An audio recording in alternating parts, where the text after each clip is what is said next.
A pair of terrorist bombings in Uganda kills 74 people, and a Howard County teen is among those who suffered some pretty serious injuries. The young girl had accompanied her grandmother and her church group to do some charity work there.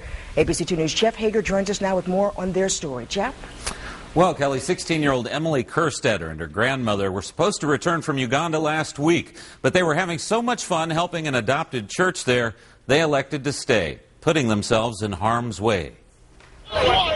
Tragedy strikes with simultaneous blasts at two sites in Uganda's capital, including the bombing of a restaurant where a group of U.S. missionaries suffered varying injuries. The most seriously injured, 16-year-old Emily Kerstetter of Ellicott City.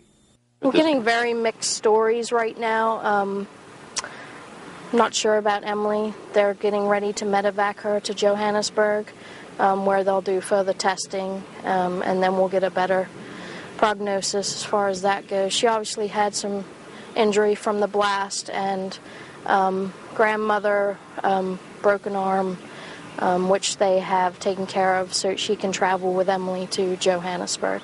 Emily had accompanied her grandmother, Joanne, and other members of the Christ United Methodist Church in Sealand Grove, Pennsylvania, to help members of an adopted church in Kampala. As sad as it is in our world, the reality is this can happen anywhere and at any time. Emily attends the Mount DeSales Academy in Catonsville, and we're told it was her friends here who helped her to raise $4,000 for her charitable mission to Africa.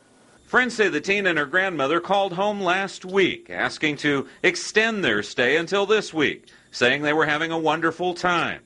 The last night of their stay, they had set their sights on something special. They were at an Ethiopian restaurant, just gathering for the World Cup, and probably one of their last dinners there, and just having a great time. I just heard Emily had just mentioned she's just having a great time and didn't want to leave. The U.S. State Department and the FBI have cut through the red tape, arranging for Emily's parents to catch a flight to join their daughter in Johannesburg. It's very surreal right now. I don't think we believe it's happening. Just from talking to Emily and reading the blog site, and it's not believable right now. So Mom and Dad just want to get there and be with her and do what they can to help her.